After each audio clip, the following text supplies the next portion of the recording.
নমস্কার, জয় হিন্দ, জয় ভারত। প্রিয় দর্শক, আরজিকর কাণ্ডের পরে 1 মাস অতিবাহিত হয়ে গেছে।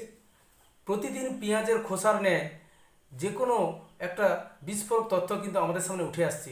আজকের একজন ইন্টার্ন দাবি করেছেন সংবাদ মাধ্যমে যে ঘটনা ঘটার পরে সন্দীপ ঘোষের কাছ থেকে যে ফোন এসছিল তার বিবরণটা হচ্ছে, এখনই যাও, হাসপাতালে যাও, পুলিশকে চাপ দাও, ফোন করেছিলেন সন্দীপ ঘোষ। এই রকম যে দাবি এসছে, এর পরে কি আমরা অনুভব করব যে তথ্য প্রমাণগুলো সঠিকভাবে রয়েছে, সংরক্ষিত আছে, না লোপাট হয়ে গেছে? কোনটা বিশ্বাস করবে মানুষ?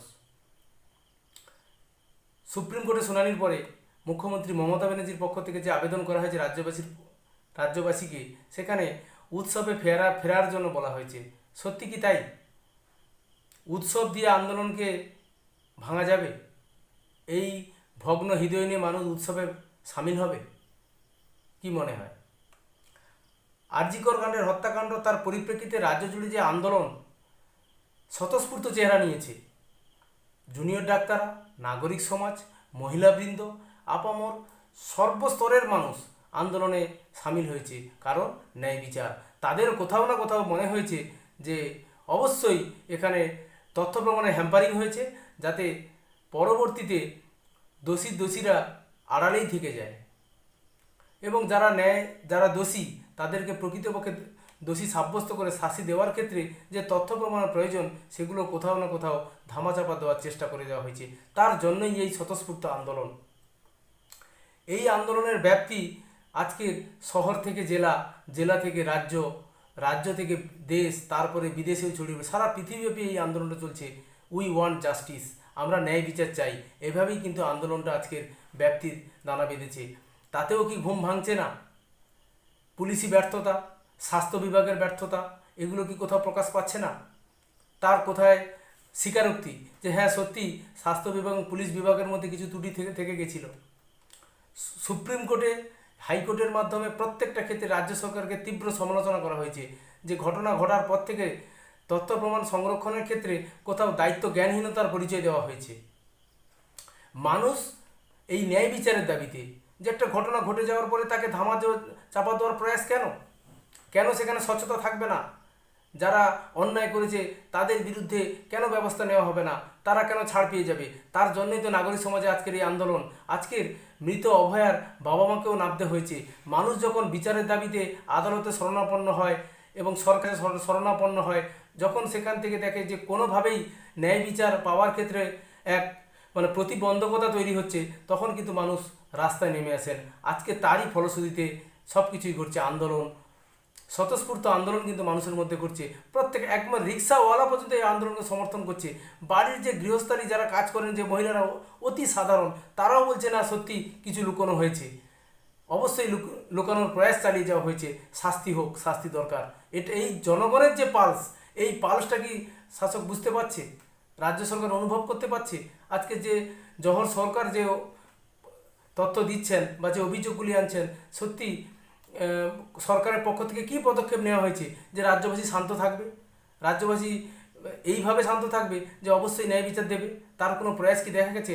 পরতে যেন কিছু লুকোনোর একটা ভাবনা কিন্তু মানুষের মনে এটা সঞ্চারিত হয়ে গেছে। দেখুন অপরাধীরা কতটা ডেসপারেটলি ভাবে এই হত্যাকাণ্ড ঘটানোর পরেও তারা নির্বিকার। তথ্য প্রমাণ লোপাটের চেষ্টা চালিয়ে যাওয়া হয়েছে এবং প্রথম থেকে আত্মহত্যার তথ্য খাড়া করা হয়েছে। মানুষের মনে বদ্ধমূল ধারণা যে সঠিকভাবে তথ্য প্রমাণ যদি সংরক্ষিত হতো, তবে ন্যায় বিচার কি এত দেরি হতো? এত নাগরিক সমাজের আন্দোলন কি সত্যিকারের প্রয়োজন হতো না? মানুষ আজ প্রত্যেকটা মনন দিয়ে চাইছে, কে বলছে আমার বোন, আমার মেয়ে, আমার দিদি। এইভাবেই কিন্তু আন্দোলনটা আজকে সংগঠিত হয়েছে। প্রত্যেকে যেন নিজের করে ভাবছেন। নারীরা যদি তার কর্মক্ষেত্রে সুরক্ষিত না থাকেন, কোথায় সুরক্ষিত থাকবেন? তার বিনিময়ে তো আজকের এই আন্দোলন। সুপ্রিম কোর্টে মৃত্যু থেকে দেহ পোড়ানো পর্যন্ত প্রত্যেকটা পদক্ষেপে সরকারকে সমালোচিত করেছে, পুলিশকে সমালোচিত করেছে এবং তদন্ত প্রক্রিয়া সিবিআইকে দেওয়া হয়েছে। এখানে কি রাজ্য সরকারের ব্যর্থতা প্রকাশ পায়নি? রাজ্যের তরফ থেকে আইনজীবী 27 মিনিটের ভিডিও দেওয়া হয়েছে বলে দাবি করেছেন এবং ময়না তদন্তের ক্ষেত্রে যে চালান থাকার কথা, সে চালানও কিন্তু এখনও সুপ্রিম কোর্ট কেন সিবিআইও দেখেনি, সিবিআইকে ট্রান্সফার করা হয়নি। আদবে কি সে চালান রয়েছে?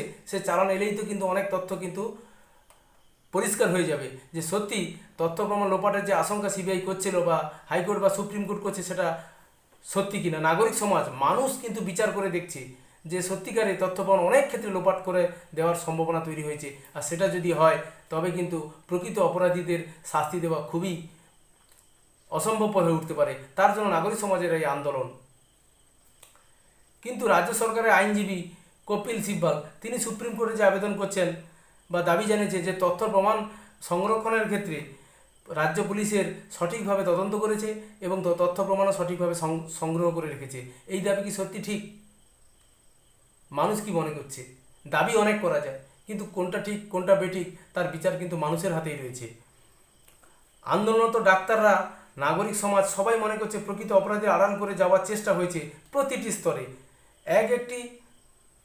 এটি একটি সিস্টেমিক ফেলিওর। এই সিস্টেমকে ভাঙতে হবে, না হলে কিন্তু ন্যায় বিচার পাওয়া যাবে না। এইভাবেই কিন্তু প্রত্যেকটা কেস বা প্রত্যেকটা ঘটনা ধামাচাপা দিয়েই কিন্তু পড়ে থাকবে, কোথাও থেকে ন্যায় বিচার আসার সম্ভাবনা থাকবে না। তাই নাগরিক সমাজের আন্দোলন, এত রাত দখল, এত সময় দেওয়া, প্রত্যেকটা জায়গায়, প্রত্যেকটা মোড়ে, শহর থেকে শহরতলি প্রত্যেকটা জায়গায় আজকে আন্দোলন কিন্তু ছড়িয়ে পড়েছে। মানুষের মন থেকে যে এর একটা জাস্টিস, ন্যায় বিচার হোক। প্রিয় দর্শক, এখানে যে সিস্টেম এর কথা বলা হয়েছে এর একটা দিক, ঐতিহাসিক দিক একটা তুলে ধরছি আপনাদের সামনে। হয়তো আপনারা ভেবে দেখবেন যে এটাও হয়তো কতটা সঠিক কি ভুল বলছি। প্রিয় দর্শক, প্রয়াত সিপিআইএম রাজ্য সম্পাদক অনিল বিশ্বাসের কথা আপনাদের নিশ্চিত মনে আছে।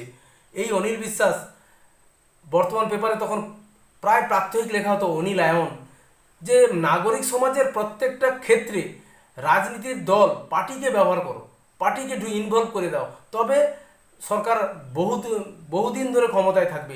এর একটা প্রয়াস কিন্তু আমরা এখনও বেরোতে পারিনি। এখনও তার থেকেও বেশি পরিমাণে দেখা যাচ্ছে নাগরিক জীবনের প্রতিটি স্তর, ছাত্রদের মধ্যে, শিক্ষাক্ষেত্রে, শিল্পক্ষেত্রে, স্বাস্থ্যক্ষেত্রে, গ্রামীণ ক্ষেত্রে, পরিবহন ক্ষেত্রে, প্রত্যেকটা জায়গায় যে পার্টিকে, শাসক দলকে ইনভলভ করে দেওয়া, এই যে একটা প্রয়াস। আজকে স্বাস্থ্যক্ষেত্রে যে জিনিসটা দেখা যাচ্ছে এটা তো ফেলিওর একটা। এই যে অনিল আয়ন, যেটা সিপিএমের তৎকালীন যে সিপিএমের রাজ্য সম্পাদক ছিলেন অনিল বিশ্বাস, তারই মস্তিষ্ক পোষিত, কিন্তু এখনও কিন্তু সেই প্রয়াস বা সেই পথ কিন্তু অবলম্বন করে চলেছে। কোনোভাবে কেন দায় নেবেন না? ত্রুটি হয়েছে, ত্রুটি সংশোধন করবেন, মানুষকে মঞ্চ আপনার কিছু পদক্ষেপ এমন নেবেন। কেন জনগণ বিক্ষোভ করবে? কেন জনগণ আন্দোলন করবে? কিসের জন্য? কিসের ন্যায় বিচার? কেন আপনার কাছে ন্যায় বিচারের দাবি জানাতে হবে? আপনি ন্যায় বিচার দেবেন, তার জন্যই তো আপনাকে শাসন ক্ষমতায় বসানো হয়েছে। কেন মানুষ আন্দোলন করবে? রাস্তায় নেমে আন্দোলন করতে হচ্ছে। সেই আন্দোলনকে পুলিশ বিভিন্নভাবে দমন করার চেষ্টা চালিয়ে যাচ্ছে। চাপ, পাল্টা চাপ, স্নায়ুযুদ্ধের লড়াই কেন চালাতে হবে? কেন হবে না? সেই আজকে যে অনিল আয়নের কথা বলছি, সেই অনিল আয়ন কিন্তু আজকে ঘটছে সারা রাজ্য জুড়ে। প্রত্যেকটা নাগরিক জীবনের প্রত্যেকটা স্তরে ঢুকে দেওয়া হচ্ছে রাজনীতির খেলা। কেন মুক্ত হবে না?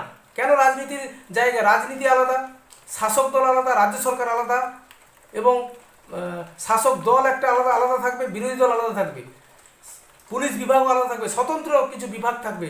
মানুষ সেখান থেকে ন্যায় বিচার পাবে। সেই অনিল আয়ন থেকে কিন্তু আমরা আজকে বেরোতে পারিনি দর্শক, এটাই বলে মনে হয়। আজকে যদি অনিল আয়ন থেকে আমরা বেরোতে পারতাম, তবে কি জীবনের প্রত্যেকটা জায়গায় এভাবে রাজনীতির ছোঁয়াচে থেকে আমরা মুক্ত হতে পারতাম। আর রাজনীতির ছোঁয়া যদি মুক্ত হতে পারতাম বা থাকতো, তবে কিন্তু আজকে ন্যায় বিচারের জন্য মানুষকে অবশ্যই নামতে হতো না। কোনোভাবে মানুষকে এখানে রাস্তায় নামতে হতো না ন্যায় বিচারের দাবিতে। মানুষের মনে যে গেঁথেছে যে সত্যি ন্যায় বিচার দেওয়ার ক্ষেত্রে এত কেন দুর্বলতা, কেন এই উইকনেস, কেন এই ধরনের অবহেলা, তার জন্যই তো মানুষকে নামতে হচ্ছে, পথে নেমে মানুষকে কাজ করতে হচ্ছে।